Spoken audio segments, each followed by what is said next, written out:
He walked into the courtroom with his shoulders slumped, eyes red, hands trembling, like they were carrying a weight far heavier than paperwork. Before he ever said a word, you could already see it. This wasn't just another case. This was a man who hadn't slept, a man who had run out of options, a man who had finally reached the end of his strength. He stood there quietly while his name was called. When he looked up, his voice cracked before he could even speak. He tried to explain himself, but his words came out tangled with emotion. He apologized again and again, not just for the ticket in his hand, but for his life feeling like it was falling apart. He talked about losing his job after his company downsized, about how he had been trying to keep up with rent, groceries, and gas, and how some days he had to choose which one mattered more. He talked about driving his mother to her medical appointments in an old car that barely made it down the street, praying each time it would start again. He said the day he was pulled over, he wasn't being careless. He was scared. Scared of being late. Scared of losing the only temporary work he had found, scared of becoming someone his family could no longer depend on. And when he finished speaking, the courtroom went quiet, not because anyone was bored, but because everyone understood. You could see it in the faces of the people sitting behind him, strangers who suddenly didn't feel so distant anymore, because every person in that room had known pressure, every person had known fear, every person had known what it feels like to be one bad week away from everything falling apart. He wiped his face with his sleeve and whispered, "I'm just trying to survive." That sentence didn't sound like an excuse. It sounded like the truth. The law is meant to guide people, not crush them. And justice isn't only about rules. It's about recognizing humanity when it stands right in front of you. So instead of cold words and quick penalties, he was asked something simple. How are you really doing? That question broke him, because no one had asked him that in a long time. He spoke about the nights he sat in his car, just to cry where his family couldn't see him, about the days he skipped meals so his mother could eat, about how he felt like he was failing everyone, even though he was giving everything he had. And right there, in that moment, something shifted, not just in him, in the entire room, because it became clear that this wasn't a careless man who needed punishment. This was a tired man who needed understanding. So instead of adding another burden to his shoulders, something different happened. He was reminded that mistakes don't define a person. Effort does. That falling behind doesn't make you a failure. Giving up does. That being overwhelmed doesn't make you weak. It makes you human. The fine was reduced. The deadline was extended. Resources were offered. But more than that, dignity was returned. And when he realized he wasn't about to be crushed by the system, he started to cry again. But this time it was different. These weren't tears of fear. They were tears of relief. Tears of being seen. Tears of finally breathing again. He stood a little straighter. He thanked everyone in the room. He promised to keep pushing forward. And when he walked out of that courtroom, he wasn't just walking away from a case. He was walking away with hope. Because sometimes one moment of compassion can do what years of punishment never could. It can remind someone that they still matter.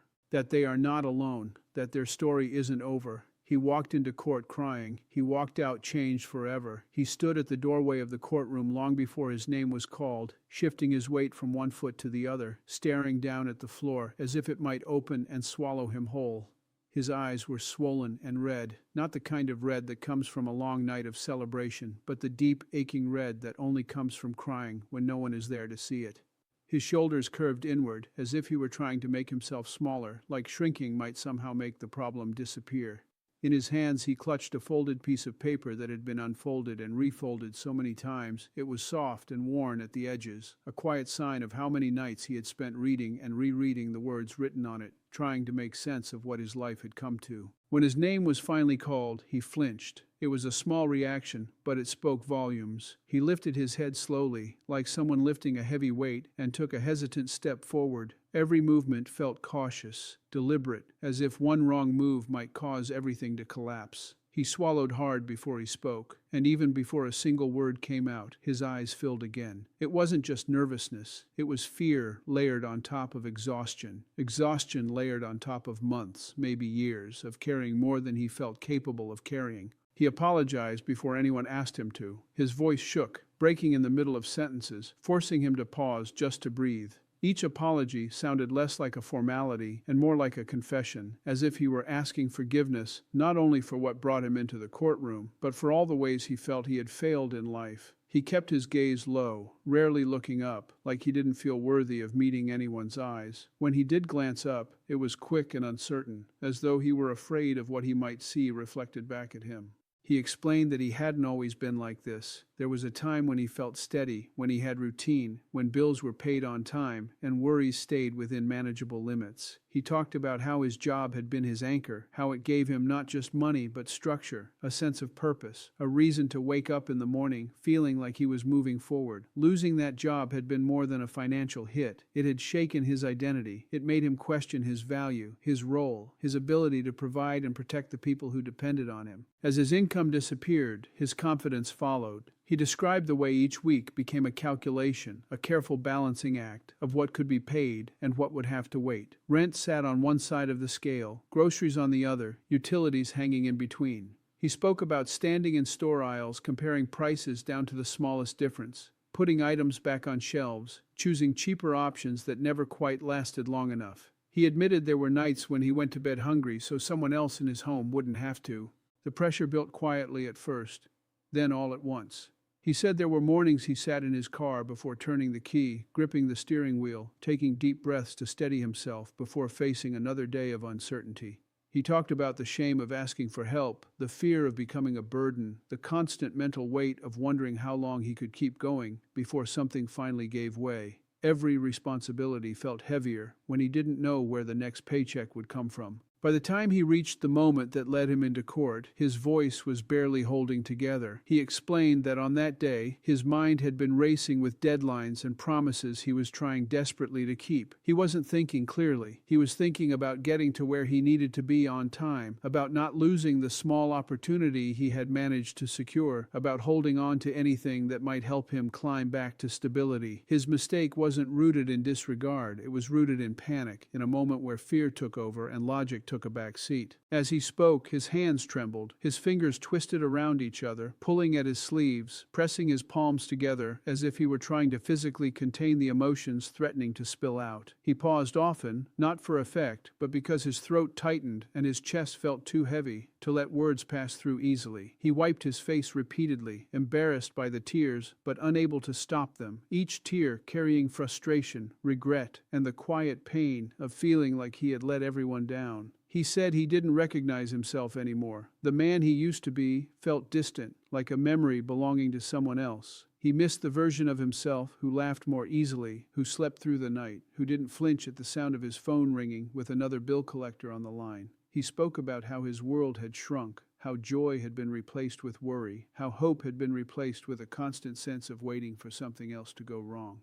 He wasn't asking for sympathy, he was asking to be understood. He wanted someone to see that behind the paperwork, behind the violation, behind the few minutes that had landed him there, was a person who was trying, even if his efforts didn't always look perfect on paper. He wanted it to be known that he wasn't careless by nature, that he wasn't someone who took rules lightly, that he hadn't woken up that morning intending to cause trouble or harm. He was a man who had reached the edge of his emotional strength, a man who was tired of feeling like he was always one step behind. A man who had been carrying silent battles no one else could see. A man who walked into the courtroom not just with a case number, but with fear in his chest, shame in his thoughts, and a heart that had been stretched thin by months of trying to hold everything together while it slowly slipped through his fingers. He took a deep breath before continuing, the kind of breath people take when they are about to say something they've been holding inside for far too long. His eyes stayed fixed on the floor, tracing invisible lines along the tiles, as if he could follow them to a place where things made sense again. When he spoke this time, his voice was quieter, steadier in tone, but heavier in meaning, like each word carried a memory he had replayed in his mind 1,000 times.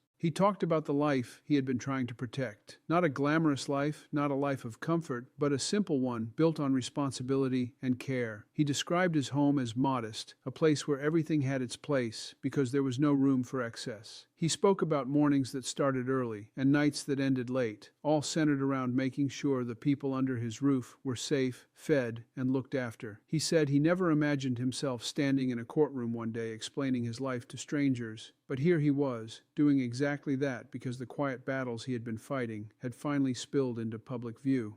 He spoke about his family with a softness that contrasted with the tension in his shoulders. He described how he had become the one everyone leaned on, the one who made phone calls, filled out paperwork, drove to appointments, and tried to keep everything from falling apart. He talked about a parent whose health had been slowly declining, about medications that were necessary but expensive, about the long waits in clinics and the worry that sat in his chest each time a new symptom appeared. He admitted that there were days he felt like he was holding his breath, waiting for test results, waiting for answers, waiting for reassurance that never seemed to last long. Money became a constant source of stress. He explained how every dollar had to be stretched, how every unexpected expense felt like a small disaster. He talked about the way he kept a mental list of what could be delayed and what absolutely could not. Rent couldn't wait, medicine couldn't wait, utilities couldn't wait. Everything else had to fall into line behind those priorities. He confessed that he had become an expert at making sacrifices quietly, giving up small comforts without mentioning them to anyone, pretending he was fine even when he wasn't.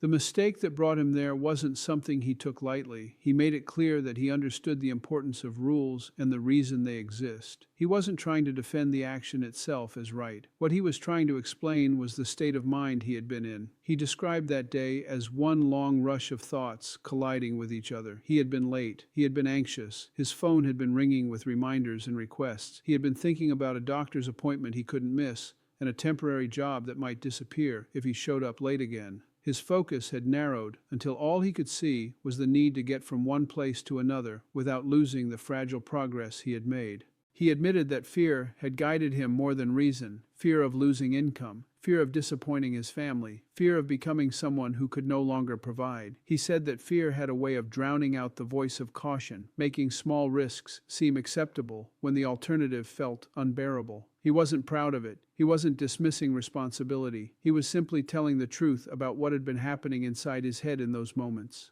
As he spoke, his words painted a picture of someone who was constantly calculating, constantly planning, constantly worrying. He described nights spent staring at the ceiling, replaying conversations, wondering how to stretch what little he had to cover what he needed. He talked about the feeling of checking his bank account before making even the smallest purchase, the hesitation that came before every decision, the quiet panic that rose whenever an unexpected expense appeared. He shared how his relationships had been affected. He had grown quieter, more withdrawn. He stopped reaching out to friends because he didn't want to explain why he was always tired, why he was always busy, why he could never go out anymore. He said he felt embarrassed by his situation, ashamed to admit how much he was struggling. He became skilled at smiling and saying he was fine while his mind was constantly running through lists of responsibilities and worries. He wasn't asking to be excused from accountability. He was asking for recognition of the context behind his actions. He wanted it to be understood that his mistake didn't come from carelessness or arrogance,